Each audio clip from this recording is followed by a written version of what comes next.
Le Fonds monétaire international FMI, les ministères des Finances et de l'Économie ont organisé le 5 février à N'Djamena une conférence sur les perspectives économiques régionales. Plantant le décor de cette conférence, le ministre des Finances, Tahir Hamid Ngilin, indique qu'elle permet de partager l'état de l'économie de l'Afrique subsaharienne et également les performances de l'économie tchadienne, les attentes que nous pourrions avoir, les enjeux et les risques auxquels nous pourrions faire face. Le Tchad, dit-il, fait face à de nombreuses crises qui ont eu un impact négatif sur son économie.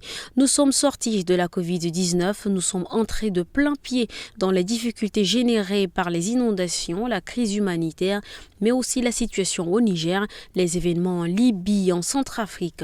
Au-delà de ça, les chaînes de la logistique internationale ont été perturbées par la guerre en Ukraine, la situation en mer Rouge, au Proche-Orient, détaille Tahir Hamid Ngilin. L'Assemblée nationale du Sénégal a adopté lundi soir à la majorité de ses membres un projet de loi portant report de l'élection présidentielle au 15 décembre 2024. Le projet de loi a été voté par les députés de Benno, la mouvance présidentielle, et du Parti démocratique sénégalais PDS. Ceux de l'opposition qui s'opposaient bruyamment ont été sortis de la salle par les forces de défense et de sécurité.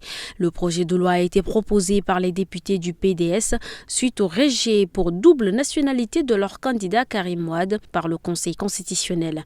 En plus du projet de loi, les députés du PDS ont accusé de corruption et de conflit d'intérêts deux membres du Conseil constitutionnel, poussant l'Assemblée nationale à mettre sur pied une commission d'enquête parlementaire. Sur la base de ces accusations, le président Macky Sall a annoncé samedi avoir abrogé le décret convoquant le corps électoral le 25 février prochain. En attendant les résultats de la commission d'enquête parlementaire visant à clarifier les conditions jugées troubles dans lesquelles la liste des candidats à la prochaine présidentielle a été établie par le Conseil constitutionnel.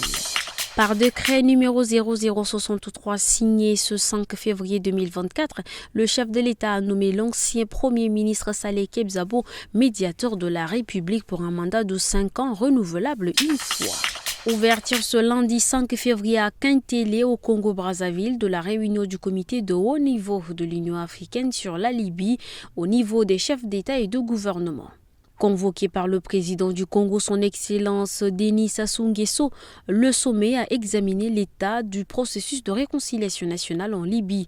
Le Tchad a été représenté à cette rencontre par le ministre d'État, ministre des Affaires étrangères et des Tchadiens de l'étranger, l'ambassadeur Mahamat Saleh Nadif, accompagné d'une délégation composée de ses proches collaborateurs.